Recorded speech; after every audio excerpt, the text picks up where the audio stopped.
바울은 일관되게 율법주의에 의해서 얽매여 살아가는 것에 대해서 비판하고 있고요. 이신칭의의 복음을 믿음으로만 구원을 받는다라고 하는 진리를 강조하고 있습니다. 그러나 바울이 이렇게 말하고 있다고 해서 율법 그 자체를 거부하는 것은 아니다라고 하는 것을 알아야 한다는 것이죠. 바울은 율법이 가지고 있는 목적과 순기능이 분명히 있다라고 하는 것을 밝히고 있습니다. 율법은 왜 필요한 것일까요? 율법이 하는 역할은 무엇일까요?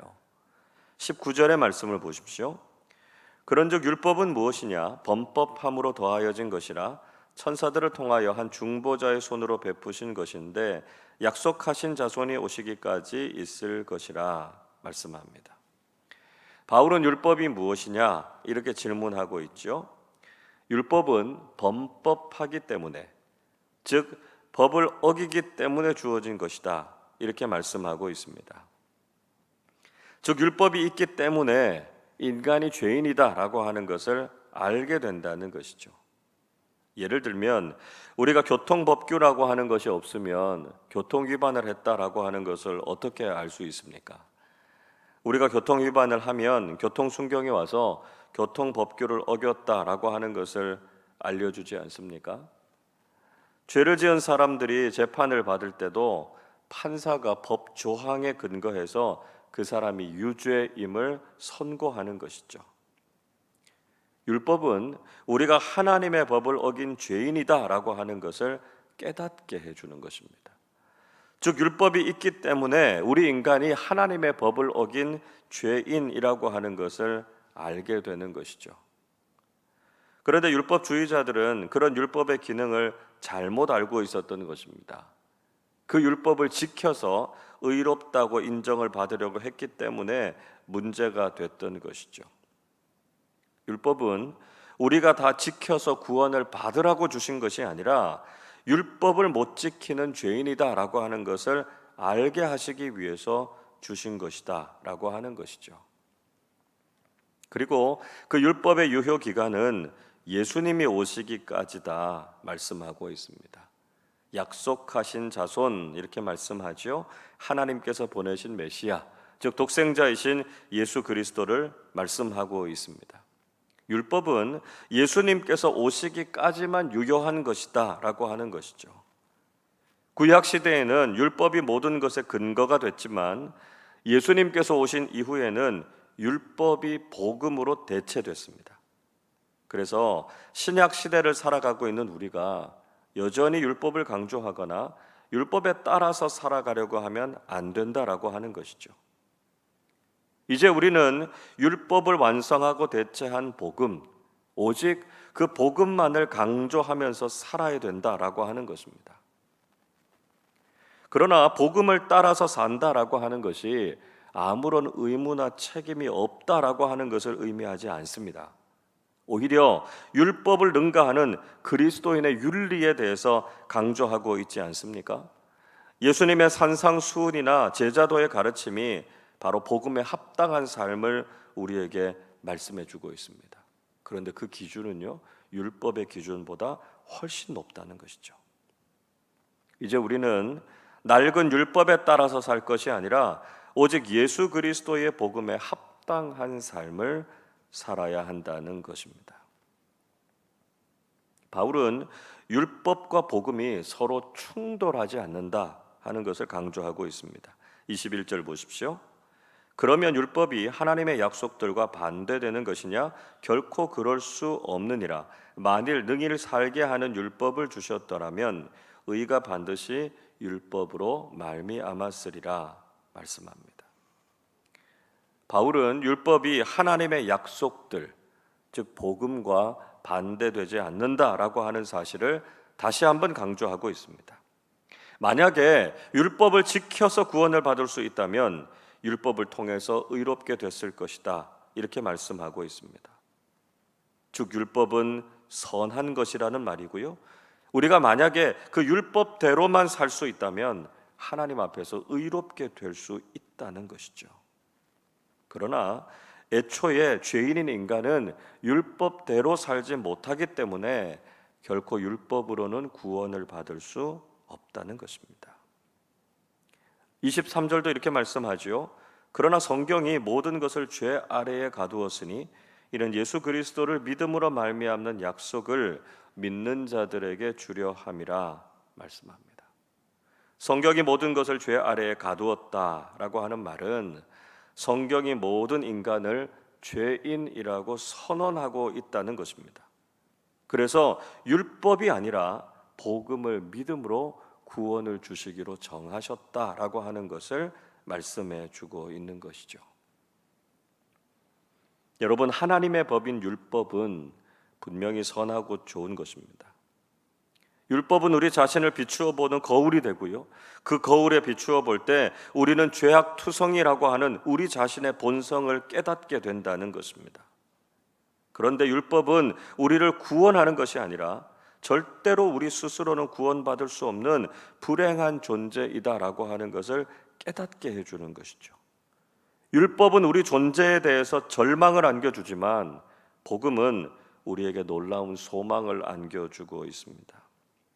오늘도 우리가 율법이 아니라 복음을 믿고 의롭게 되었다라고 하는 사실을 깊이 마음에 새기실 수 있기를 바랍니다. 그리고 이제는 복음의 가르침에 따라 살아가실 수 있기를 바랍니다. 복음으로 자유하게 되었다고 해서 아무런 책임도 의무도 없이 아무렇게나 살 수 있는 것 아니라는 것이죠. 그리스도인의 윤리와 복음에 합당한 삶을 살아서 하나님의 은혜에 감사하는 삶을 사실 수 있기를 바랍니다. 자, 다시 한번 바울은 율법과 복음, 또 율법과 믿음의 관계에 대해서 설명하고 있습니다. 23절 보시면 믿음이 오기 전에는 우리가 율법에 얽매이고 갇힌 상황에 있었다 이렇게 말씀하죠. 즉 율법은 우리에게 복음이 필요하다라고 하는 것을 깨닫게 해주는 것입니다. 바울은 이것을 가리켜서 초등교사다 이렇게 소개하죠. 24절 보십시오. 이같이 율법이 우리를 그리스도께로 인도하는 초등교사가 되어 우리로 하여금 믿음으로 말미암아 의롭다함을 얻게 하려 함이라 말씀합니다. 초등교사라고 하는 헬라어 단어 파이다고고스라고 하는 말은 하인, 종, 신하라는 의미를 가진 파이스라고 하는 말과 인도하다, 이끌다라고 하는 의미를 가진 아고라고 하는 말이 합쳐진 말입니다. 이 초등교사라고 하는 말은 후견인, 또 가정교사를 의미하는 말입니다.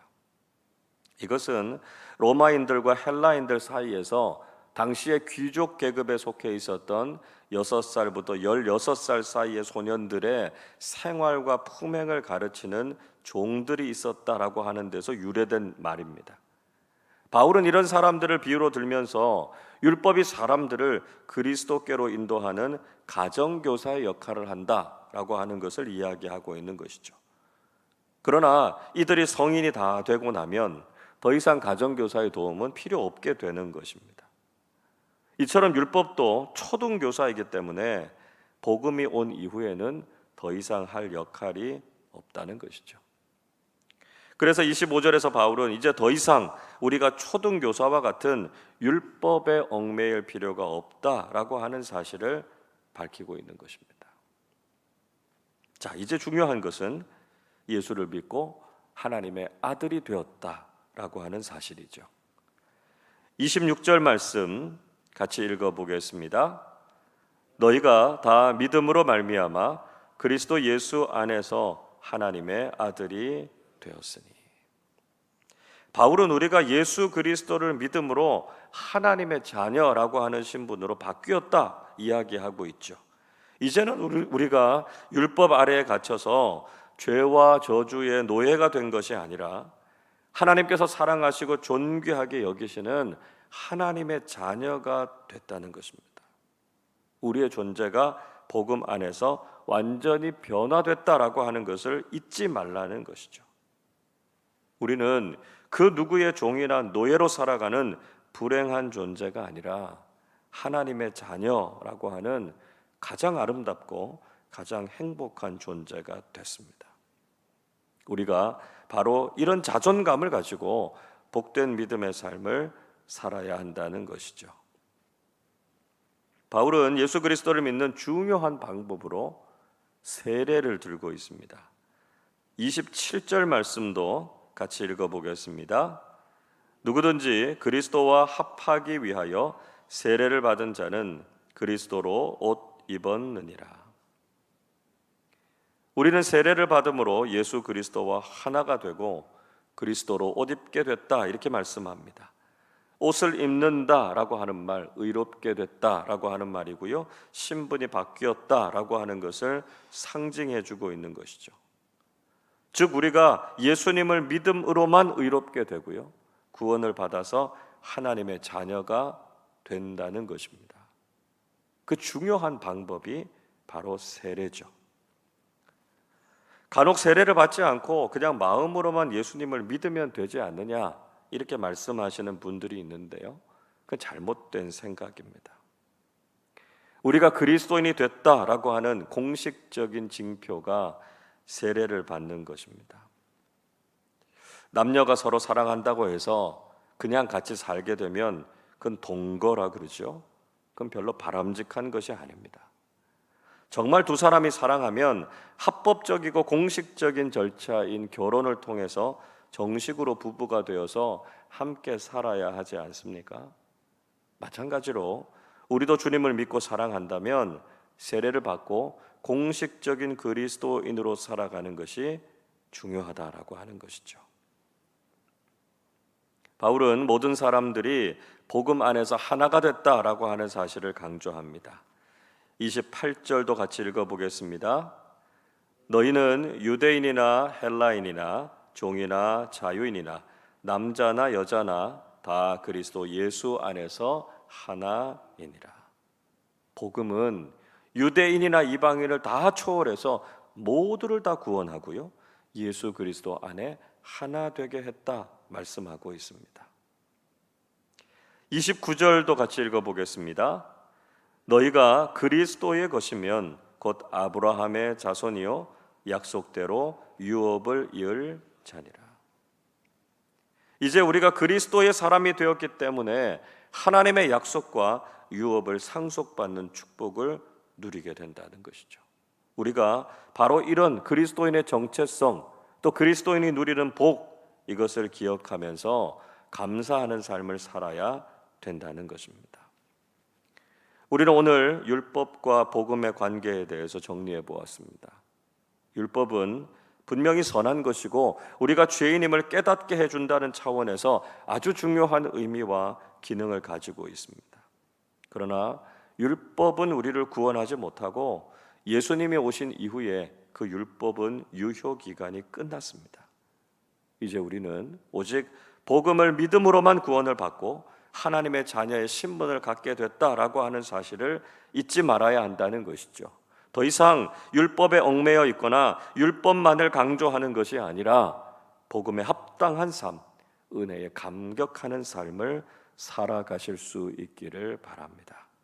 우리가 그리스도로 옷 입고 의롭게 되었음을 깊이 깨닫고 그리스도인다운 믿음의 삶을 살아가는 우리 모두가 되시기를 주님의 이름으로 축원합니다. 기도하겠습니다.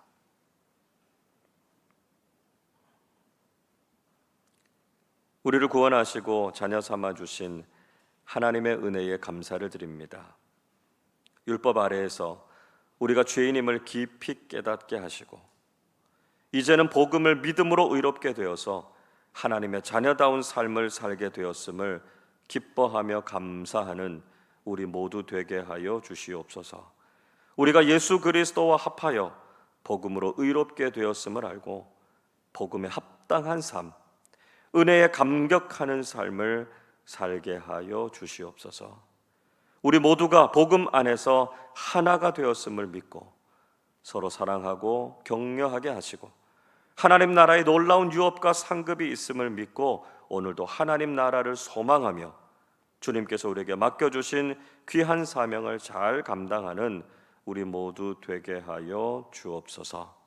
감사드리며 우리 주님 예수 그리스도의 이름으로 기도하옵나이다.